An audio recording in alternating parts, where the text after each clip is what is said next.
ॐ शन्नो मित्रः शं वरुणः शन्नो भवद्वर्यमा शन्न इन्द्रो बृहस्पतिः शन्नो विष्णुरुरुक्रमः नमो ब्रह्मणे नमस्ते वायो त्वमेव प्रत्यक्षं ब्रह्मासि त्वमेव प्रत्यक्षं ब्रह्म वदिष्यामि ऋतं वदिष्यामि सत्यं वदिष्यामि तन्मामवतु तद्भक्तारमवतु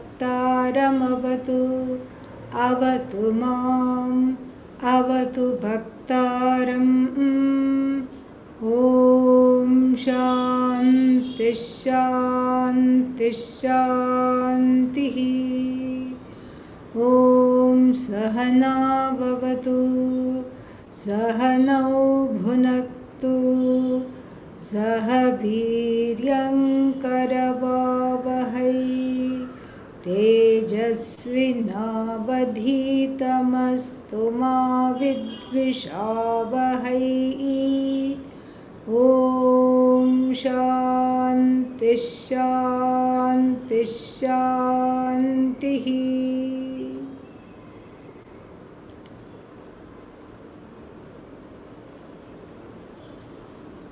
we are in the middle of a very nice connection, a connecting Bhashya commentary which connects the first section to the current section that we are studying, which is the second section known as Valli. Valli means, Valli means creeper. So the Upanishad is, like a creeper.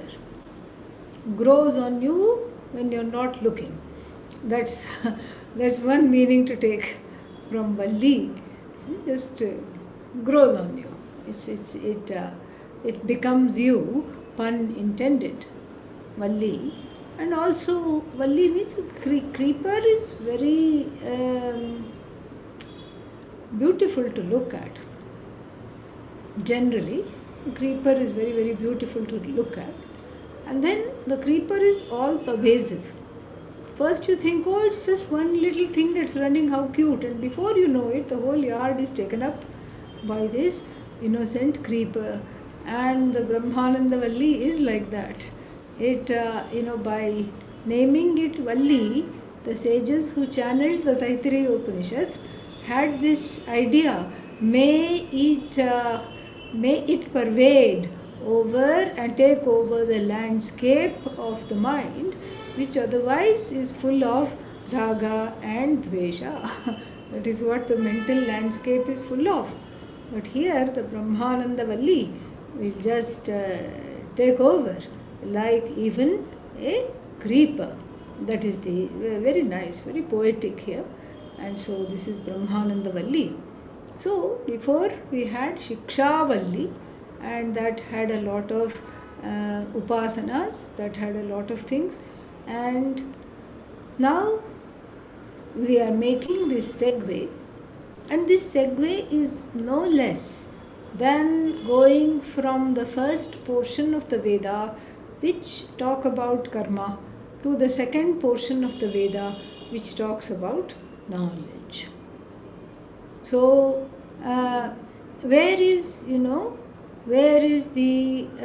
what is the connection between the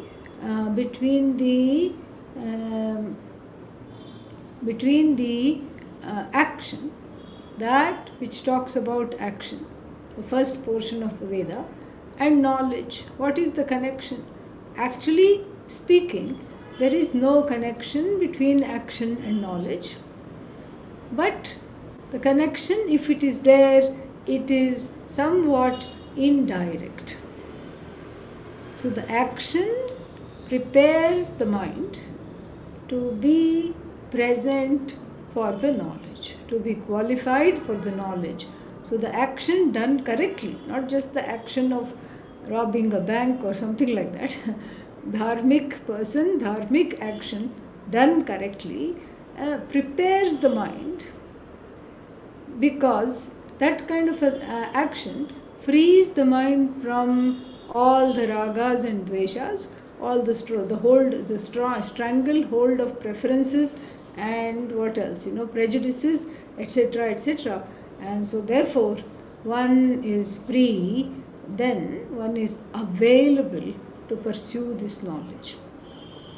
And even though the Shikshavalli forms part of the last portion of the Veda, it is like a mini jumping board to enter the Upanishad, a kind of a diving board where the full spectrum of what is available by action is already given. The full spectrum has been given. What all is available? You get Swarajyam, a kind of a self-mastery. And then what is this self-mastery? It is, the ability to manage the mind, one can say. It's the ability to not be reactive. It's the ability to be able to respond calmly to situations. So this kind of a self-mastery you get. But still it is relative. It's not absolute self-mastery. And here Swarajyam also means some overlordship over all the devatas in the form of the celestial elements such as Vayu, Indra, Agni, Siddhis, various Siddhis are also included in the concept of Swarajyam. I don't know what noises. I'm not hearing any noises. Is anybody hearing noises? Yeah. Please log out and log back in because nobody else is hearing the noises. Okay? Yeah. So then this is exactly what it is. May one not mistake this Swarajya or a certain kind of an overlordship of what? Of having a say over the forces and all these things, and having a say over Indra, Agni, Varuna, etc., and having a calm mind. May one not mistake this for knowledge. This is why the connecting Bhashya is very, very important. Otherwise, one can become very complacent after studying the first part and then not think that there is anything more left. In fact, there is a lot more left. What is left? The elephant in the room is left. And what is the name of the elephant? Samsara. That is, a samsara elephant is very much in the room. And that is what needs to be tackled and taken care of by Brahmananda Valli. So we are in the middle of this Bhashya. And so I think we did the first paragraph. Samhitadi Vishayani Karmabhihi Aviruddhani Upasanani Uktani. So the first portion, it was told, and I'll just do a very quick recap because it was a while ago. So the first portion, it was told that it was just unremarkable from, the first Valli is unremarkable in the fact that whatever it says is not opposed to karma. That's what distinguishes it from the second Valli, where action, karma, action, results of action are going to be interrogated.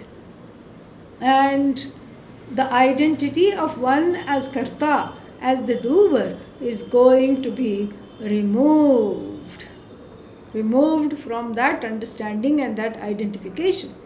And so that identity is what is the cause of samsara, is the manifestation of self-ignorance, and that's what has to be removed. And so in the earlier portion, since it is not away from karma, all the upasanas, everything come under the realm of action.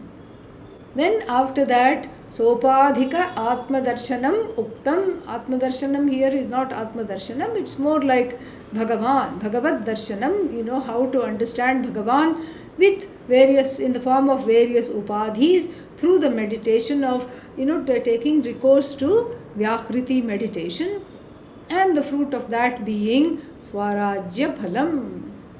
So the Vyakhritis actually are 3 in number. Bhuhu, Bhuvaha, Suvaha. This world Bhuhu, Bhuvaha, Suvaha, 2 other worlds, 2 other nearby parallel universes, that is what is talked about. But in the Shikshavalli, a 4th one, Mahaha, is also introduced. Why? Because there was a sage called Mahachamasya who said this should also be introduced. And so then it was introduced. Mahachamasya pravedayate maha iti tad brahma sa atma.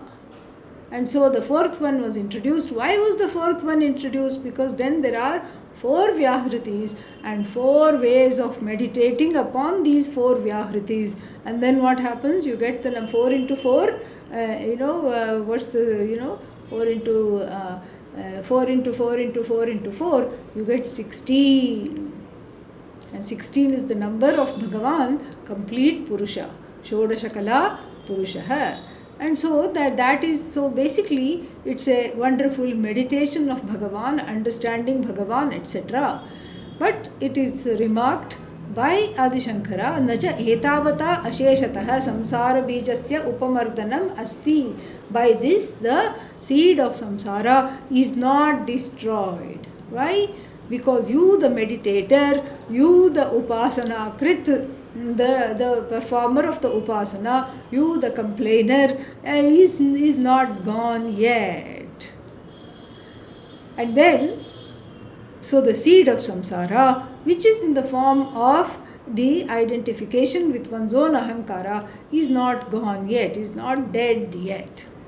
Ityatah अशेष उपद्रव बीजस्य अज्ञानस्य निवृत्त्यर्थं विधूत सर्व उपाधि विशेष आत्मदर्शनम इदम आरभ्यते ब्रह्मविद आपनोति परम इति.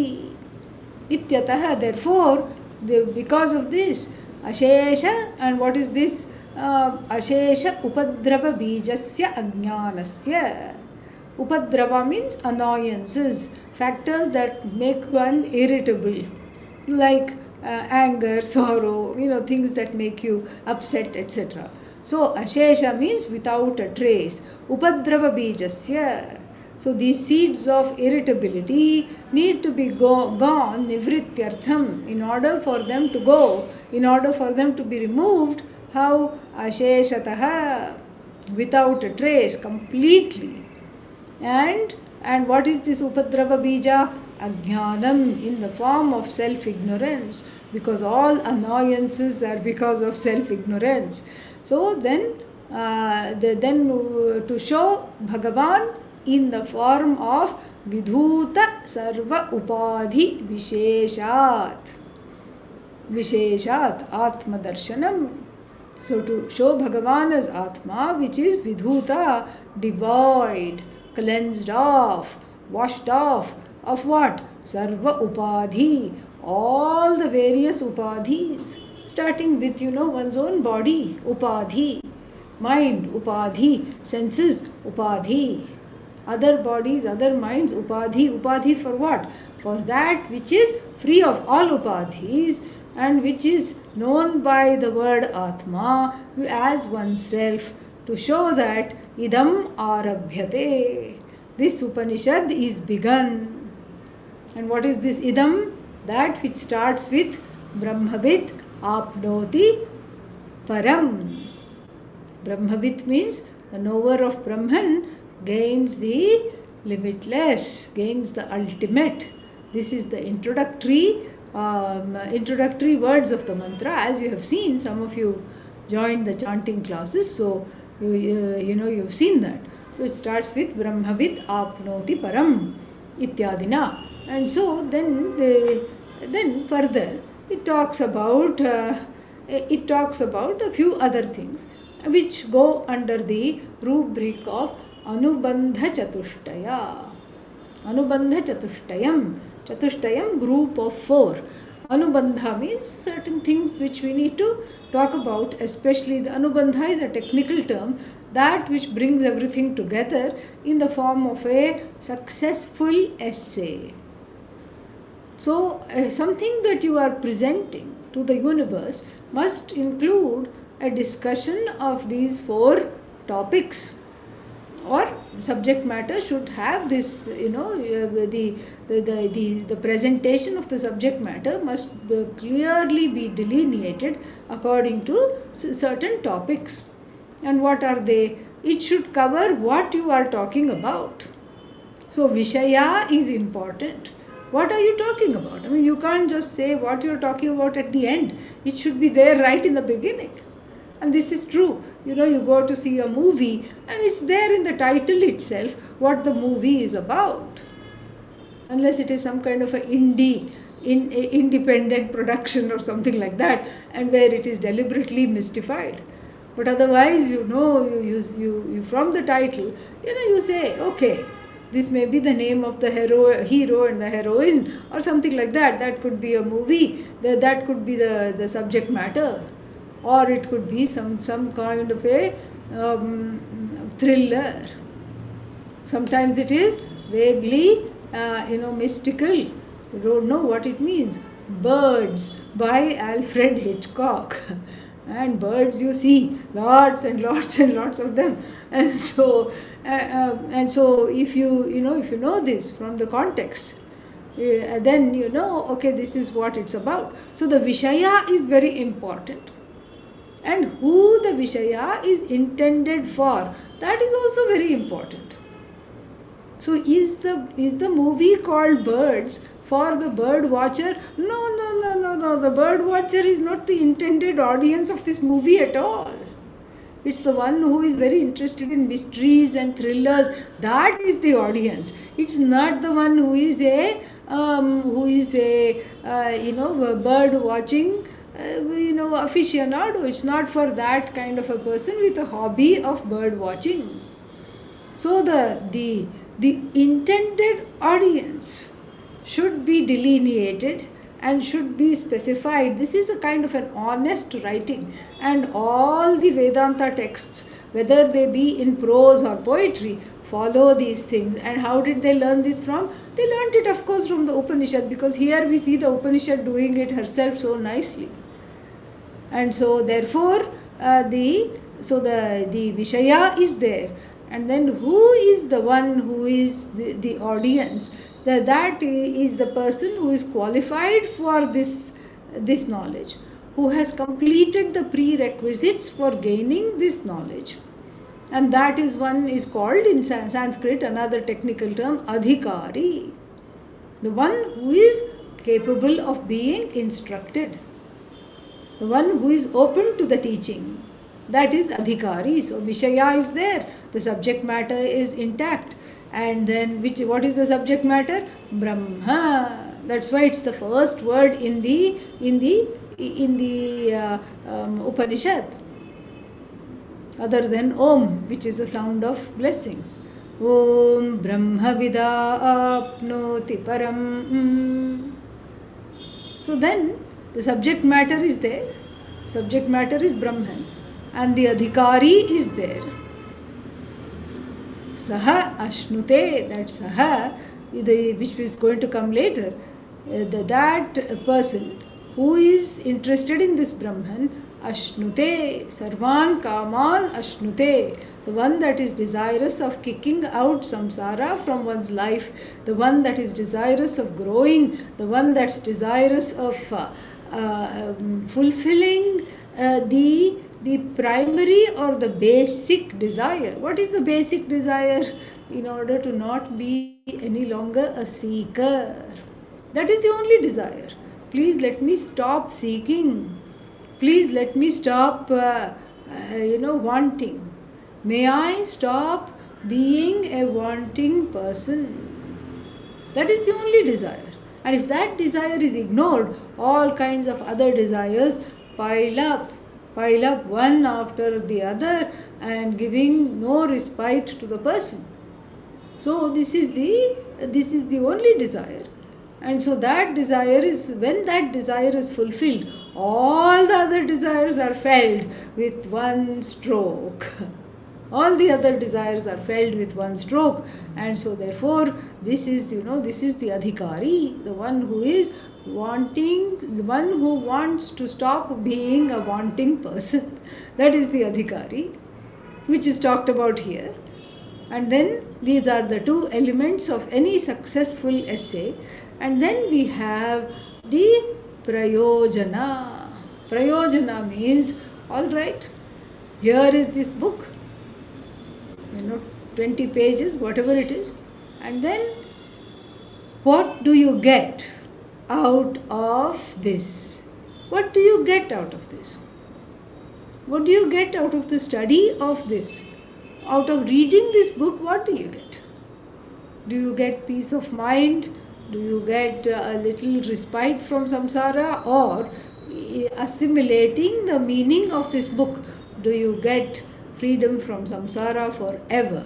Because Atma Ajnana Nivritti takes place. The removal of Atma Ajnanam, what is that? The ignorance connected to the self is dropped, and that takes place. And so therefore, this is the prayojana.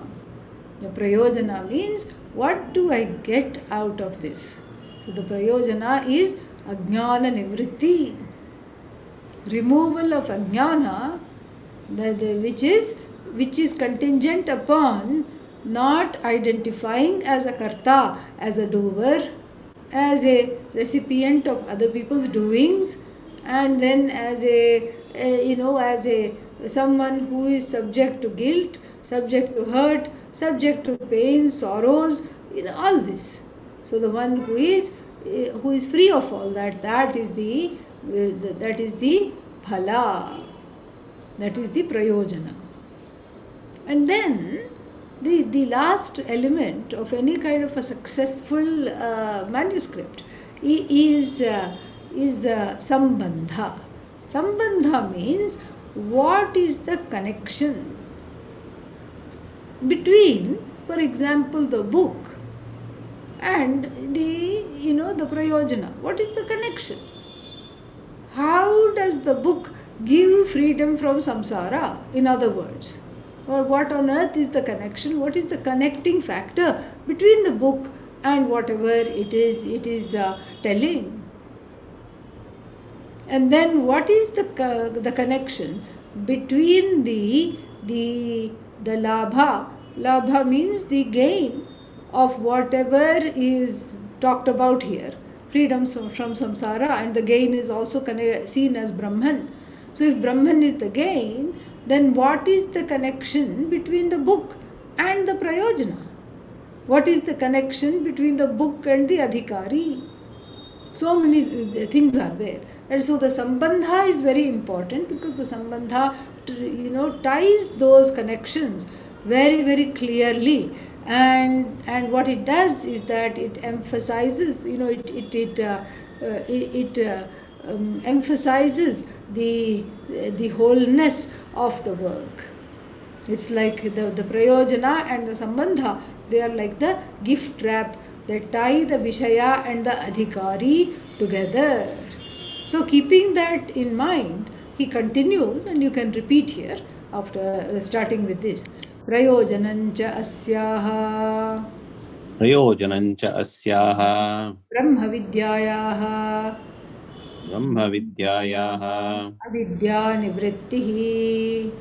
avidyanivrittihi tatah आत्यन्तिकः संसार अभावः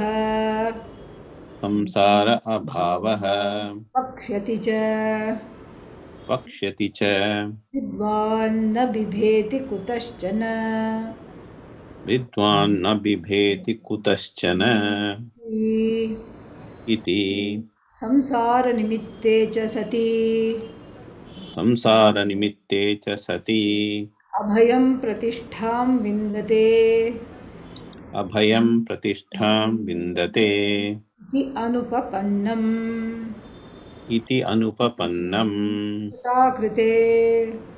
कृताकृते पुण्यपापेन तपतः इति च अतः अवगम्यते अतः अवगम्यते सर्व अस्माद् विज्ञानात् अस्मात् विज्ञानात् सर्वात्म ब्रह्म विषयात् सर्वात्मब्रह्मविषयात् आत्यंतिक संसार अभावः आत्यन्तिकसंसार अभावः इति. Yeah, very nice. So prayojanam cha asyaha brahma vidyayaha avidya nivrittihi. So what is the use of this study? That is talked about, he says, right in the beginning. And so what is the use of this study? The use of this study is avidya nivrittihi. Why are we studying this? To shake off what is called avidya. What is avidya? Not knowing the glory of oneself as Brahman, as Bhagavan. That is avidya. Because if this is not known, then one takes oneself to be everything else other than Bhagavan. Then, but isn't everything Bhagavan? Yes. Every single thing is Bhagavan, but Bhagavan is not any one thing. That people don't understand. And so Bhagavan is not any given one thing, any given thing.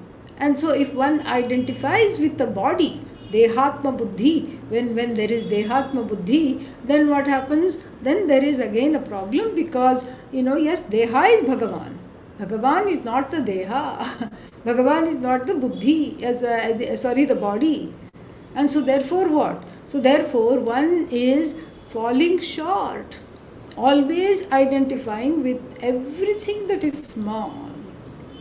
And that, which is small, yad alpam tat tan martyam tan na bhuma. Chandogya 7th chapter quotation. Narada asks Sanat Kumara for the knowledge, and Sanat Kumara, in unfolding this knowledge, there it is, the Brahman is called Bhuman, Bhuma Vidya. So Bhuma, it is called Bhuma Vidya, and then there he says, Yad Alpam, that which is small, because he asks, Narada asks, what is this Bhuma? I have never heard of this Bhuma. What is this Bhuma? Tell me this Bhuma. Well, let me tell you what it is not at first, because it's very easy to identify it as what it is not. So it's easy to get confused. So let me tell you what it is not. What is it not? Yad alpam, that which is small, finite, is not, is subject to death. Tat martyam. Yadalpam tan martyam. That which is small is finite. Whereas then that which is bhuma, that is not bhuma. First he gives the definition of what is non-bhuma. Non-bhuma is associating with the smallness that one wants to actually get rid of. But one finds oneself either because of this, Atma Ajnanam, or even if the Atma Ajnanam is gone, due to old habitual orientations, catching hold of the coattails of smallness all the time. How small can I be? And that is, this is sometimes out of habit, and if one has already studied and one has had freedom, it is because of some habitual orientation which needs nididhyasana, contemplation, etc. Or otherwise it is due to Atma Ajnanam, where that smallness, there is a penchant for smallness. And one identifies with a body that is alpam, that is martyam, that is not bhuma. One identifies with the mind that is alpam, that is martyam, that is not bhuma. One identifies with the sense organs, martyam, alpam, non-bhuma. And then one identifies with the objects that connect the sense organs to the jagat, and again alpam, martyam, non-bhuma. Then what is bhuma? Yatra na anyat pashyati, na anyat shrinoti, na anyat vijanati, sa bhuma. Very nice, beautiful. So yatra in which understanding, that is yatra. It's yatra here is not a location. In which understanding na anyat pashyati, does not see anything other than oneself, separate from oneself. Na anyat shrinoti, does not hear anything as an object. Understands that which is the subject object difference itself is a spoof. There is no difference between subject and object. The object resolves into the subject, and the subject itself is irresolute. The I is not subject to objectification. All objects are but a superimposition upon the subject which is free of all superimpositions. This one understands, and this is what is called yatra na anyat pashyati. Because when you normally when you look at something, there is a seer, aham, I, the seer, and then whatever you are looking at. Let's say you're looking at a flower, and so the flower is drishya, and who are you? Drik, seer, drik, drishya, seen, object of sight, drishya. So then what is the connection between the seer and the seen? The seer is objectifying the seen. So in other words, there is a subject-object sambandha between the seer and the seen. And then what? Then there is also one more thing. This makes it a triputi, like a triad. And what is the third factor here? The act of seeing. So the seer operates the sense organs called the eyes in order to see. So the pramana of sight is involved. The pramana called sight is involved. That connects the seer with the seen. So we have a threefold, we have a threefold separation. A division is born, so to speak, whenever sight takes place, whenever hearing takes place. These three elements are there. The seer is born when there is something to see. The hearer is born when there is the sound. And then the knower, the pramata, is born when there is an object of knowledge involved. This is how one leads one's life in the everyday empirical world. Subject, object, seer, seen, mode of seeing, hearer, heard, mode of hearing, and like this. It is a truncated reality. It's a reality that is fragmented, punctuated, edited, and never appears to be whole. And that is where the pining starts, really. Because that is where the smallness is. Who do I identify as? Well, of all the three, elements in this triputi, in this triad, there are three elements: seer, seen, and then what else? The mode of seeing, which is sight here in this example. So where is the I? So one identifies as the seer because there is a sense of identification and a connection with the organs called the eyes. Which one operates? So one identifies as the seer. So if one is the seer, one is not the seen. One is separated from the seen. And then what? And then one is not the pramana. The pramana is separate from the seer, who is separate from the seen. So the whole world is experienced through this kind of a fragmentation. Lesha leshatah. This is, Brihadaranyaka Upanishad. Brihadaranyaka Upanishad, says, Lesha leshatah sarvani bhutani matram upajivanti. Upajivanti means they just experience. They experience the world in the form of matram, means like a slight little bit of what? That ananda. Ananda doesn't mean happiness or joy or bliss with a capital B. That's not what it is. Ananda means fullness. The total absence of this fragmentation, which is experienced at the experiential level. Really, this is all about experience. That is Ananda. So then can there be can there be a place or a state where this is possible? We've already discussed this in many occasions. Sleep. In sleep. That's why there is so much Ananda, there is an experience of fullness, because this Pramana Vyapara, the operation of the Pramanas, of the means of knowledge, is not taking place. Eyes are closed, ears are open because they don't have, just like you have eyelid, you don't have ear lid.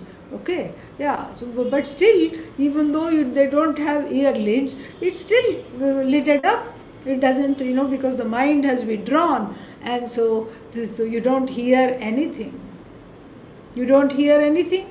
You don't see anything. Everything is you. In this scenario of sleep, there is total oneness. There is nothing other than you, because the Pramana Vyapara is not separate, and there is no object there, and you cannot call the sleeping person a subject, so to speak, really speaking. Why? Because there is the subject. Object is a relational word. Subject is subject to there being an object. Okay, and if there is no object, the subject simply is. That's all. Is a being. That's all it is. And so therefore in sleep there is a total annihilation of this triputi, this triad of the seer, seen and sight, etc. It is not there. Not there at all. That's why the experience of sleep is so dear. But what about in the, Jagrityam, in the waking state? In the waking state, is this possible? Yes. How? We can say, well, in Samadhi it is possible, but then you come out of Samadhi. So then what? So when is this possible? All the time. It is possible all the time by understanding this, the fact that these three identities are an as though projection of that I which is free of those identities. Just like the ocean may have three waves, big, small, medium, but the ocean is not dependent upon the waves. The waves are just a projection of the ocean. And the waves are dependent on the ocean, but the ocean is not dependent on the waves.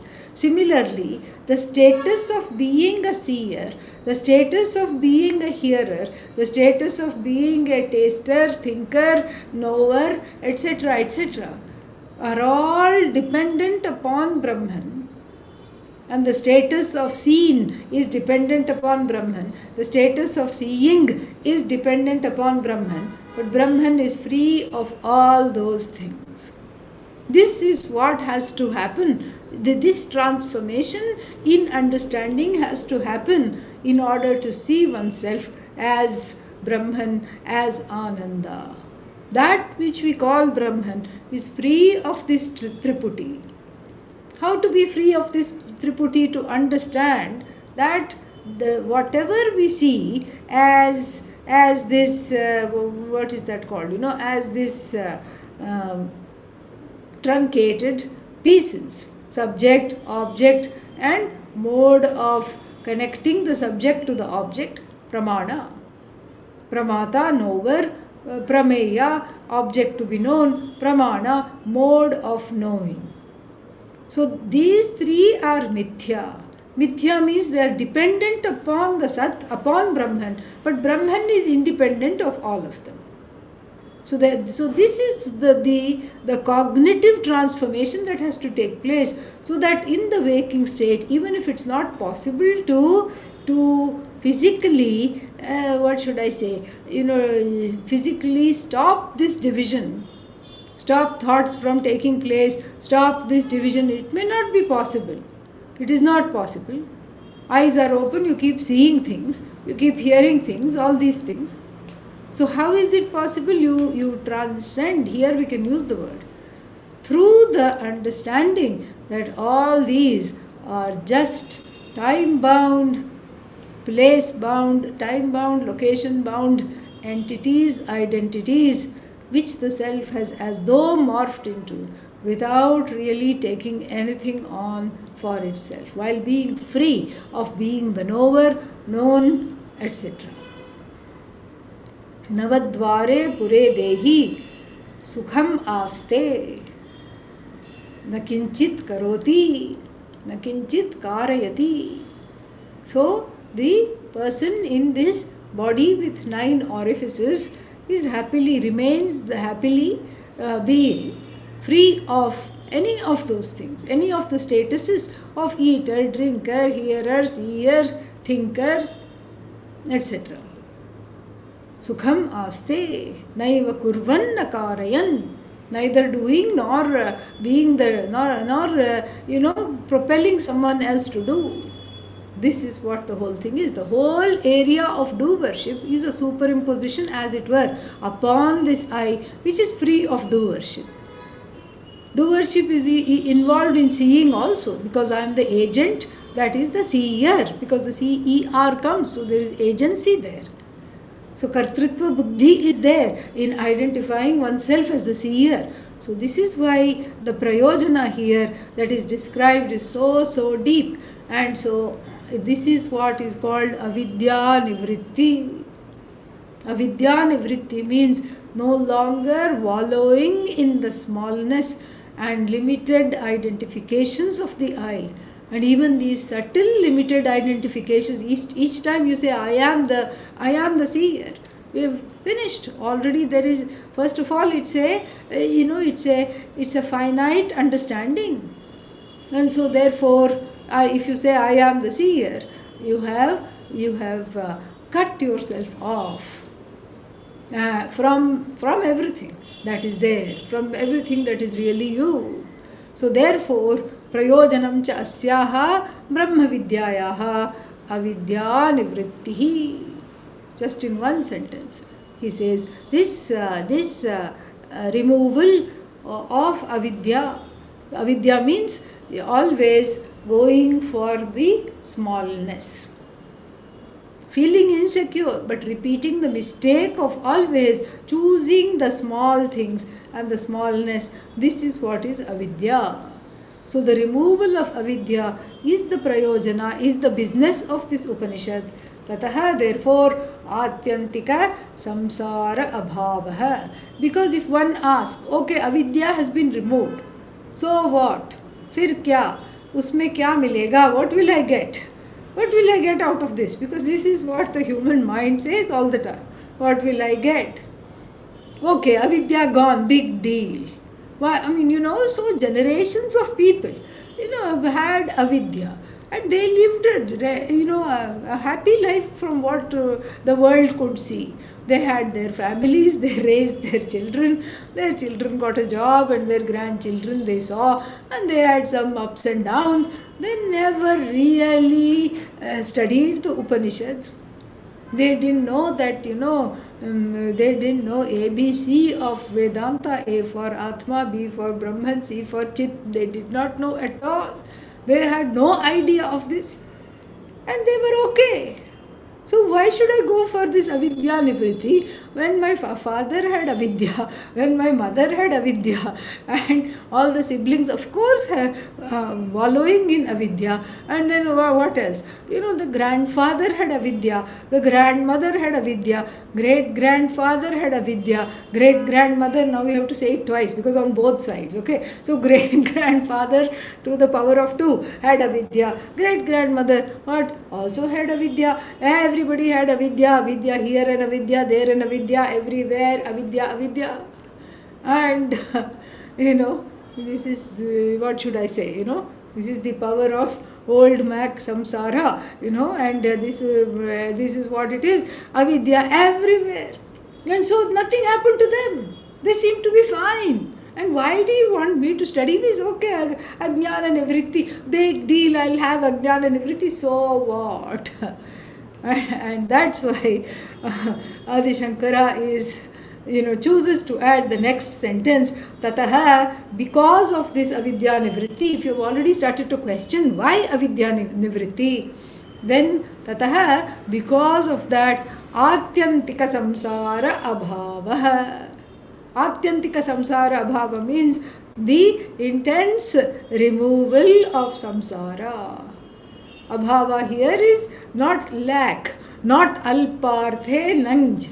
You know, it's not in the sense of lack of samsara, because usually when you see abhava you think of lack. It's not lack. It is the decimation, the absolute decimation without a trace of samsara. There is nothing, there is no S for samsara at all. There is no samsara possible. And so why should I care? There is no, if there is no samsara, because samsara, if it is described properly, then nobody will want it. Samsara should be described properly, and then you have that aversion to samsara. So samsara, if you say, oh, it is, because especially in Indian colloquial languages, this is my samsara means this is my spouse, these are my children, this is my samsaram, this is my family. And so that is not what it is. That is not what it is. So samsara means, this it comes from the root samyak sarati, that which keeps on becoming, moving without your help. It reproduces itself endlessly. But pray tell, what is this it? The it is sorrow. It is sorrow and it is fear. So it's the endless reproduction of sorrow and fear, akin to standing in a, like what is that called? A house of mirrors.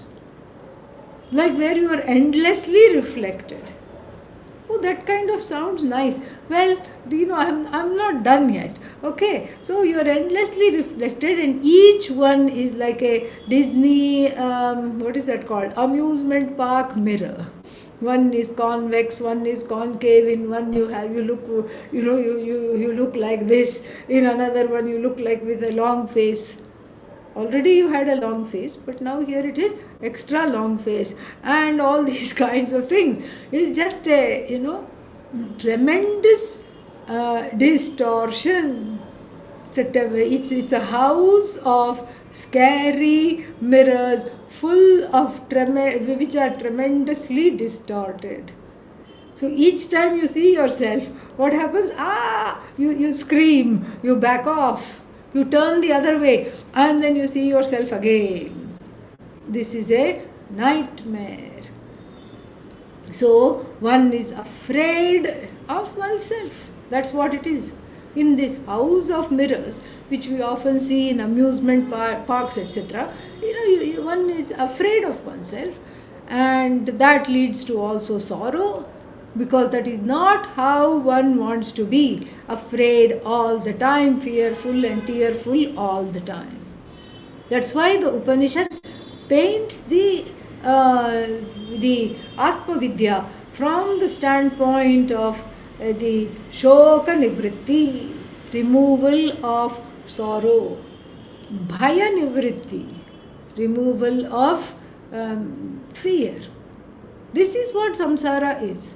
Constantly jumping at something or the other, afraid of what the future may bring, afraid what will happen if I don't get this. That is one kind of fear.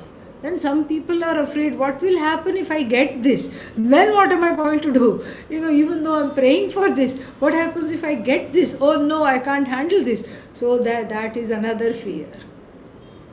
And we find in the world sometimes people are just very jumpy. Sometimes people are jumpy because they have gone through some difficulties, like what is that called? PTSD and all that sometimes makes people jumpy. Some kind of traumatic event. And so slight noise, the person jumps. Slight, change of routine, something unexpected, the person is not able to handle.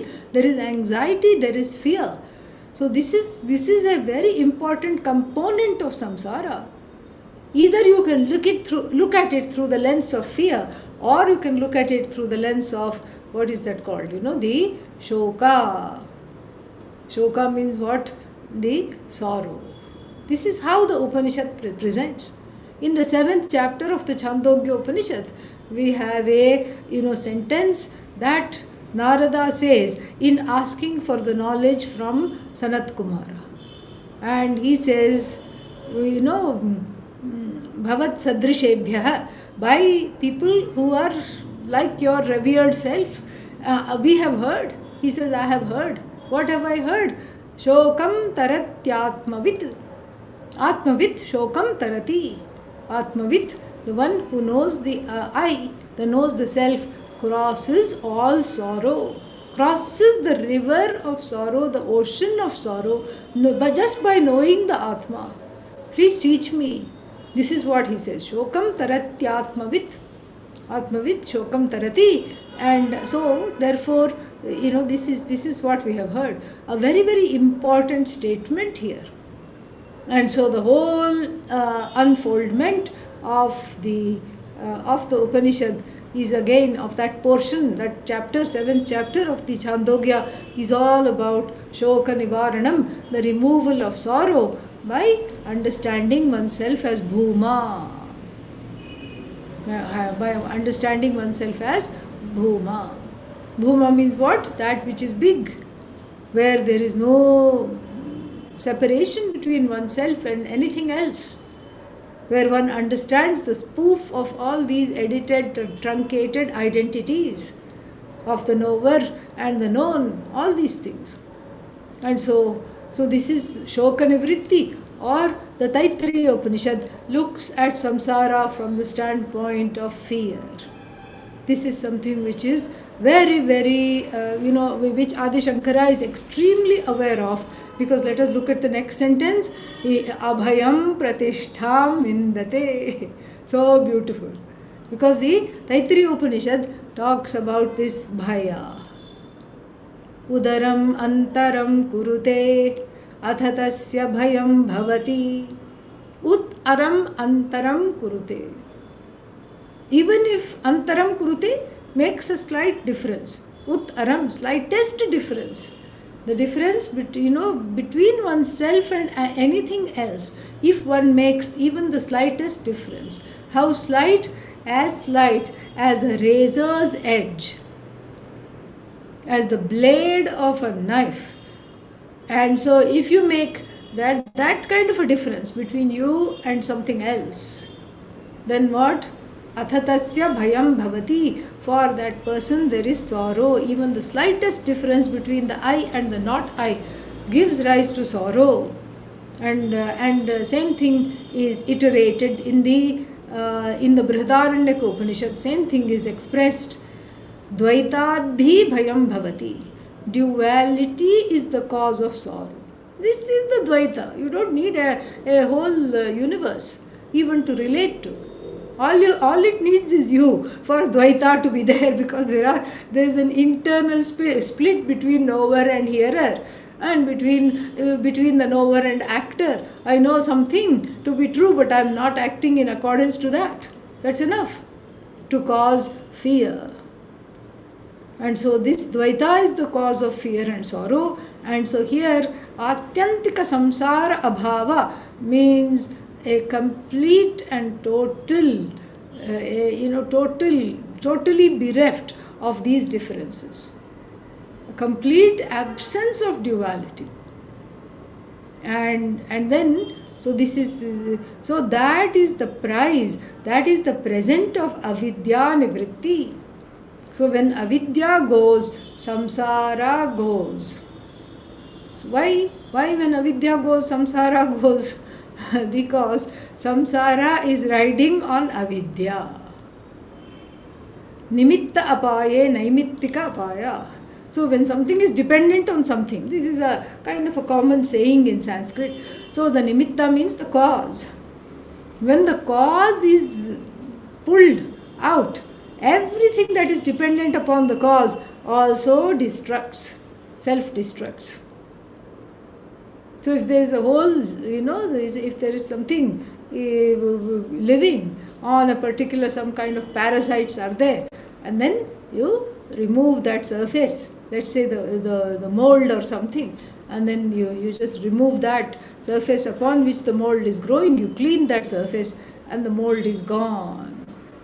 So like that, so here the avidya is the samsara is riding on avidya. Avidya goes, then atyantika samsara abhava takes place. Vakshyati cha. Vakshyati means is going to say. Who is going to say? Of course, the Upanishad. The Upanishad will say later. What will she say? Vidvan na bibheti kutaschana iti. Mantra 2:9. So, Vidvan na bibheti.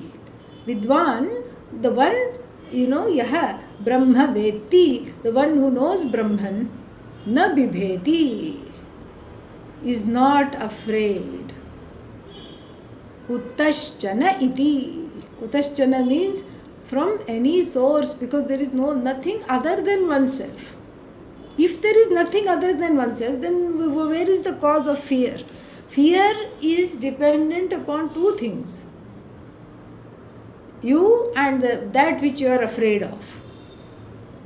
So when there is no duality, when there are no two things to speak of, then there is no fear.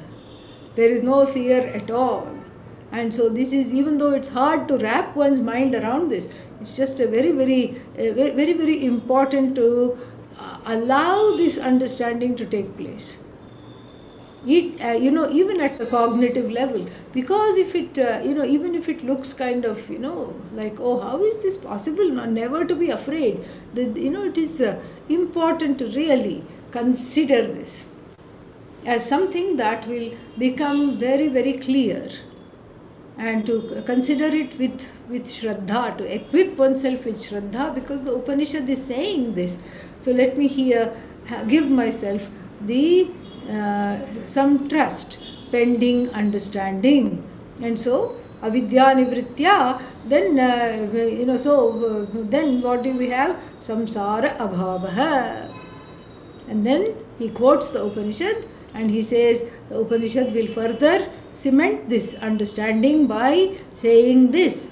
What? Vidvan na bibheti kutaschaneti anandam brahmano vidvan na bibheti kutaschaneti etagam havavana tapati kimaham sadhu na karavam kimaham papamakarvamiti. So this Vidwan, the one who knows Brahman as oneself, the one who knows Brahman as oneself, as the truth of oneself, as the one who is limitless, free of sorrow, free of fear, there is nothing to be afraid of. Because you see, in the you use the preposition of when you talk of fear. What are you afraid of? And this of in Sanskrit is the fifth case, ablative case. Very interesting, because the ablative case, what do you have here? Of. So the of always means two. Dhruvam apaye apadanam. So there is one thing which is there, and another thing that is that is other than that which is there. That other causes fear.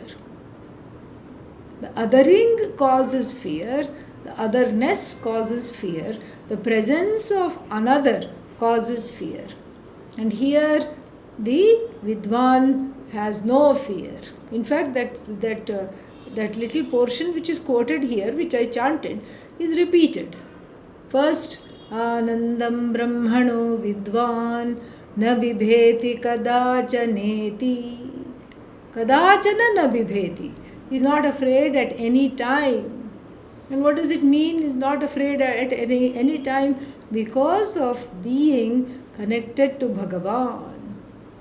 Because of having Ishvarized the entire universe. He is not afraid at any time, because one knows one can rely on Bhagavan all the time. And then there is another vantage point, even better than this one. And the highest vantage point here is na bibheti kutaschana iti. Kutaschana means there being no other source of fear. Even Bhagavan is not a source of fear. Bhagavan is not seen as other than oneself. And that is what is, that is what is talked about here. And so, na bibheti kutaschana iti. And then what? Samsara nimitte cha sati abhayam pratishtham vindate iti anupapannam.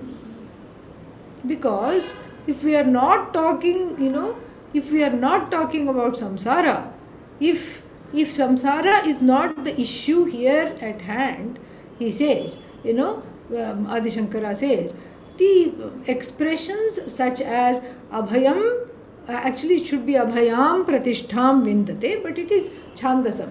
Chandasam means it is, what is that, poetic license here, Upanishadic license. So, abhayam pratishtham vindate. And so, that means what? This, so this pratishtha, being established in abhaya, and so therefore being established in abhaya means having no fear at all and being completely unafraid. This is not, this would not be possible if samsara were not to be destroyed. If samsara were not the cause of this sorrow, fear, etc., and if samsara's destruction is not what we are talking about, then sentences such as abhayam pratishtham vindate would be untenable, anupapannam, untenable. They would have no basis for understanding, they would have no basis there, they would have no business being there at all. And then another quotation he quotes, from the, it's not from the Krita Krite Punya Pape Na Tapatah, that's not Taittiriya Upanishad, that is Brihadaranyaka Upanishad, 442 I think, yeah. Krita Krite Punya Pape Na Tapatah. And elsewhere also I think Punya Pape Na Sprishatah. Punya and Papa, Krita and Akrita, the omissions and commissions, and Punya and Papa, the merits and demerits of the actions, karma phala, do not afflict the person. Do not afflict the person. Here we have to be very clear, because the oneness that is being talked about and the absence of fear, the total absence of fear that is being talked about, is not because of any external changes in the universe, and it is because of the cognitive shift that one has made as a result of internalizing this knowledge. So this is something which has to be very clear. So Krita, so that is why he gives the other the Brihadaranyaka Shruti, Krita Krite Punya Pape Na Tapatah. So the person for whom that which is done, some commissions, and akrita, that which is not done, omissions and commissions, and then the result of omissions and commissions in the form of comfortable and uncomfortable situations do not afflict the person. If we take this literally, then we start questioning, why does the jnani have cancer? Why did the jnani have stomachache? That's not the idea. The idea is not that when you have jnanam, atma jnanam, all these things or difficulties or anything, they go away. That is not the idea. That is new age theory. That is not Vedanta.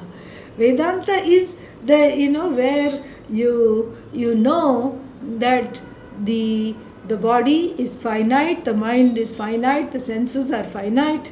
They are, they are all me, I am not any one of them. So the conscious disidentification from mistaken connections to mistakes made centered on the I, that is removed. There is a conscious disidentification with the body and the mind and the senses. This is not dissociation. I am not the body. That's not what it's about. Body is me because everything is me, but I am not just the body. This is the conscious dissociation or disidentification rather. Because it's not just, unilaterally saying I am not the body, because then one is, hanging around and wondering what is oneself. If you're not the body, what are you? This is difficult. It can lead to some difficult psychological, propositions here. So therefore there is a conscious disidentification. Conscious means you're very clear to say everything is me, and so the body is of course me. Body is Atma. Atma is not just the body. Atma is not just the mind. Atma is not just the senses. So is Atma all these three things together? No. It's not a conglomeration or an assemblage of anything either. It lends its presence to the body. It lends its sentience to the mind. It lends its ability to move without really itself moving to the limbs and organs of actions, and to the sense organs to cull knowledge from the universe, without it doing anything at all, without it being anything at all. It just simply is. It lends its presence, which is limitless. It lends its sentience, which is limitless. And this is what the I is, that it is I. T lopa. Okay, yeah, the T is not there. And so the it is I, and that I is free of this. This is the conscious disidentification. Because of that, the person, it's not that the person stops acting, the person keeps on acting, but in the process of acting understands I am neither the actor nor I am connected to the result of action. The karta is consciously falsified. Therefore, the karma is also falsified. It's like a dead person's bank account. If a person is dead and has not made a will, has died intestate, and then what happens, the money is there, and then the person is nobody is there to claim that money. That's why all people, all shades of relatives, shady relatives, come up and say, I was the one who took care of this person, or without me this person would not go here or there. So they establish all kinds of connections to demand a share of this property. So, but the person to whom this property belonged is no longer there. Another example, it's like somebody who stands for election, and then they die close to the election date, but too late to be removed from the ballot. And then the people are fed up with politicians, and then they will say, okay, I will vote for the dead person. And they deliberately vote for the dead person, and the dead person wins the election. What is the use? No use. So there is no kartritvam there, that person is not present. Here also the jnani is dead to that old identity of karta, bhokta, pramata, all kinds of small, alpa identifications, finite identifications. And so therefore, whatever was done in that time and whatever was the result of that, it does not touch the person at all. Punya pape na sprishatah na tapatah iti cha atah avagamyate. Therefore it is understood. What is understood?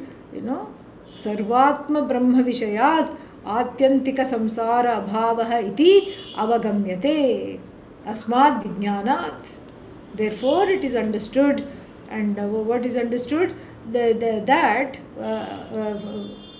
from this knowledge, asmat vijnanat, Sarvatma Brahma Vishayat.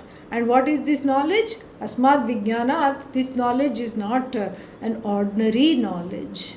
It's not like the knowledge that is there, different branches of knowledge, chemistry, physics, etc. etc.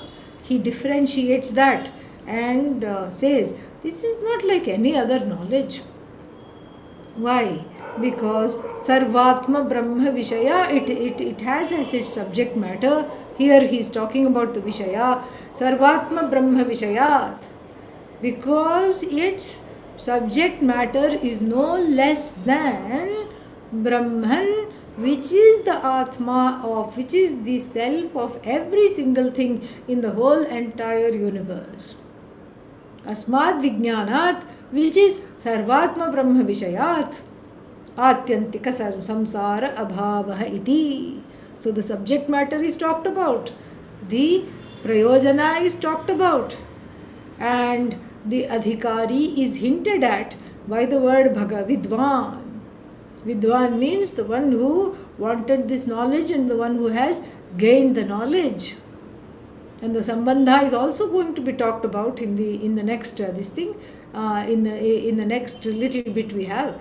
And so here, Ataha Avagamyate, very powerful connecting Bhashya. That's why I'm spending some time here. And if you are thinking this is, what should I say, this is overly stretched, please bear with this, because it is going to make the rest of the beginning very, very easy, because we have a very good foundation now to jump off from. Okay, so just bear with it. The reason for putting so much attention on this Sambandha Bhashya will become, clear eventually. So, Ataha Avagamyate Asmat Vijnanat. From this knowledge, it becomes very clear why, what is this knowledge? The knowledge is that which is the Atma of everything. The knowledge is that which is the truth of every single thing in the universe. What is that which powers every single thing? What is the cause of every single thing? What is that because of which every single thing is that thing? And that Vastu, that the only thing worth being called a thing, which is Vastu, is Sarvatma Brahma. And that Sarvatma Brahma, the truth of every single entity in the entire universe, that is the Vishaya. And what is the end of it? Atyantika Samsara Abhavaha iti. Therefore, this is talked about Atyantika Samsara Abhava. That is the Prayojana. The Prayojana means freedom from sorrow, freedom from fear, freedom from guilt, freedom from hurt, etc. Now it will move quickly. We will take up the next 3 lines tomorrow, and then we will enter into the text. Om Purnamadah Purnamidam Purnat Purnamudachyate Purnasya Purnamadaya Purnamevavashishyate. Om Shanti Shanti Shanti. Harihi Om Shri Gurubhyo Namaha. Harihi Om. Any questions anybody has? We have a couple of minutes if anyone has a question. Aminiji, I have a question. Yes. Now I think I come closer to understanding to your teachings. And when I got this with my consciousness, when I got this with my buddhi, with my mind, how do I hold this knowledge? Do I need trust for this? I mean, you need trust for this? Yes. But it's not a trust that is a belief. It's a trust that is pending understanding. You hold the knowledge by exposing yourself to this so that it wears out everything else that was there in its place, ignorance, habitual orientations, etc. And that's how, it holds you really. And that is what you allow it to take over. Like creeper, that's why it's called Valli. Yeah. We allow it to pervade everything. That's how it is. And the more you listen, the more it becomes clear. You walk over the I from all the finite things to which it is connected to Brahman. And that walk we are doing together. And the road is called Brahmananda Valli. We are walking on that road. Yeah, that's what it is. Thank you. All right. Take care.